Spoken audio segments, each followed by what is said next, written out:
Alright, what's going on, guys? Today we are going to trigger a large portion of the Magic the Gathering community by discussing why everyone is wrong about the Guilds of Ravnica Mythic Edition, at least in part. So if you aren't familiar with this product, it's a premium booster box of Guilds of Ravnica that costs a whopping $250 USD, and that you can only purchase directly through Hasbro's website. And the interesting part about the box is that it costs $150 more than a regular box, and yet it contains 12 less boosters than the regular box. Only 24 boosters instead of the traditional 36, but 8 of the 24 boosters are going to have a premium borderless full art alternate art promo of 8 different planeswalkers. So I mean, yeah, I guess they're pretty fancy. I mean, they look nice, the planeswalkers look nice, but basically we have two things we need to discuss. First off is this a good product? Is this a product that's worth, existing? And this is the part where I think most of the Magic the Gathering community is wrong. I actually disagree with most people on this. And the second part is this bad for local gaming stores? Because Hasbro is selling it directly to the customers and cutting them out of the equation entirely. And on this point, I do agree with most people. So I think it's very important to talk about, just because it has some kind of sketchy implications for the future of how Magic products could be distributed. So, we're definitely going to talk about that. But first off, let's talk about this product in terms of quality. Is it a good product? Is this a product that should exist? Is it worth it to purchase? Is Wizards of the Coast scamming the player base with another overcosted box of crap? That sort of thing. Well, this product has received a lot of hate from the community, but I actually think it's okay.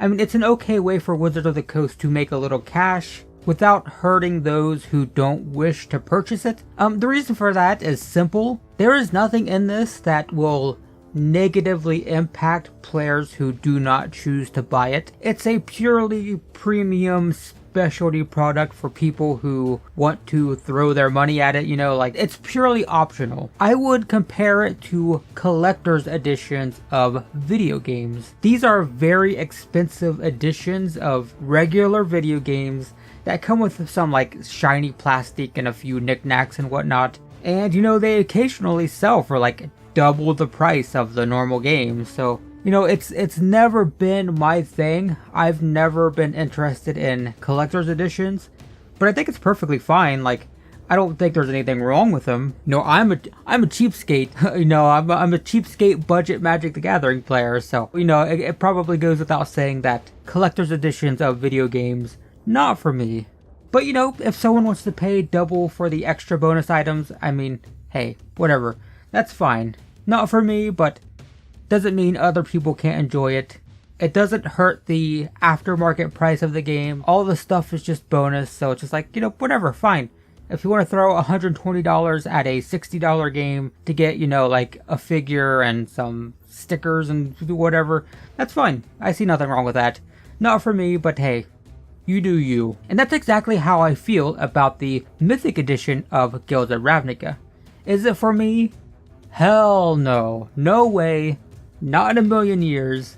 You think I'm going to spend $250 for 12 less boosters and some fancy planeswalkers? Nah, man. Not happening. If I'm going to buy those planeswalkers, I'm buying a heavily played, possibly damaged version, because what do I care? I just want the card. I don't care if it's fancy or not.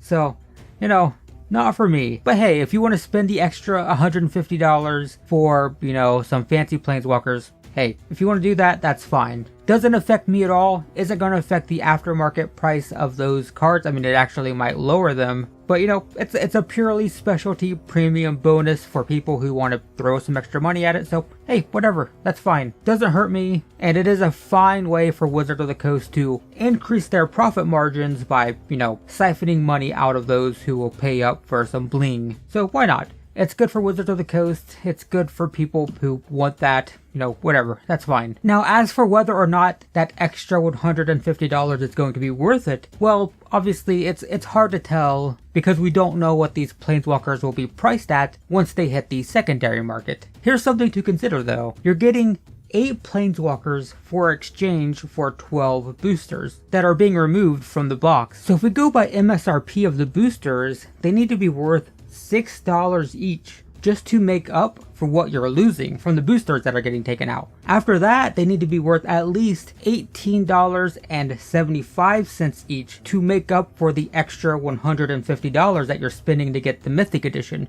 That means that they need to be worth $24 just to break even. That's just to break even. That's not to get extra profit. That's just to break even. And then consider the fact that every single box will have every single planeswalker guaranteed, and that could, potentially make them not worth a ton of money. But granted, some of these planeswalkers, like the regular versions of the planeswalkers, are worth more than $24. So, but anyway, yeah, I can't speculate on what they're going to be worth, so I can't say if it's going to be worth it, but that's something to consider if you're thinking about pre-ordering the box. So yeah, I don't know if it's going to be worth it in terms of value, but I do think that it's a perfectly okay product, and if people want to spend their money on it, that's fine. Now, on the other hand, we have to talk about the much larger issue, in my opinion, and that's whether or not this is good for local gaming stores. Because this is being sold directly from Hasbro, gaming stores are being cut out completely from the profits being made from this product. And without question,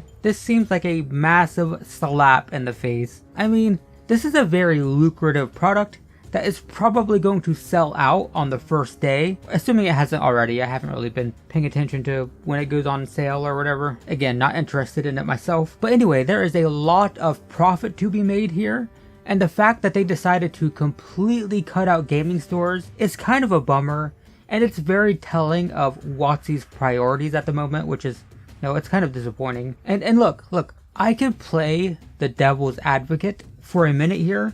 How would the community feel if WotC released this product as it normally does? How would you feel? What would people's response to that be? I can promise you, people would be hammering WotC just the same, just like they are now, only in that scenario, they'd be accusing WotC of being greedy, like they are now, because they'd be releasing an overpriced product that gaming stores wouldn't be able to sell.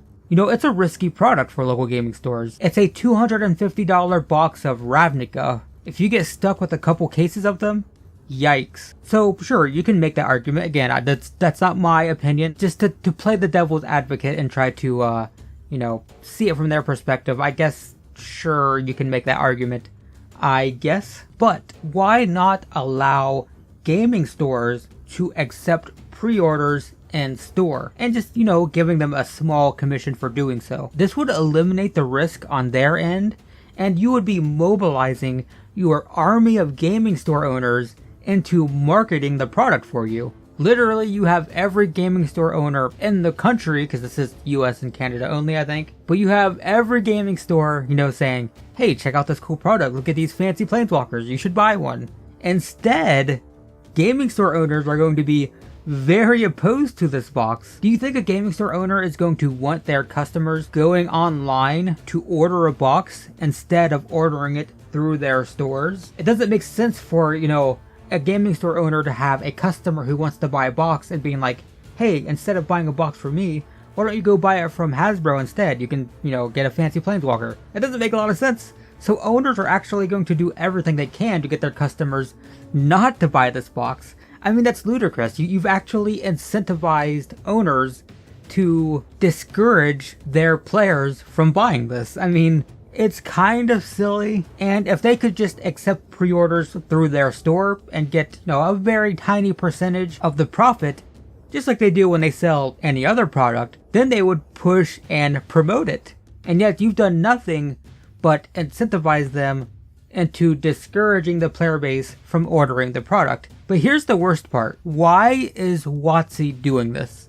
I can't imagine they would be like, hey, you know what would be cool? For no reason, let's ship a product like we never have before, but for no reason whatsoever. Huh? No, they're doing this for a reason, and it's setting a very scary precedent, because what they're doing is they're testing whether or not they can ship things themselves straight to customers. This is a limited run product, so there's only, so much damage that can be done, like they don't have to worry about massive pre-orders that they can't handle. They know exactly how much of the product is going to be shipped out, so it's perfect to do a test run.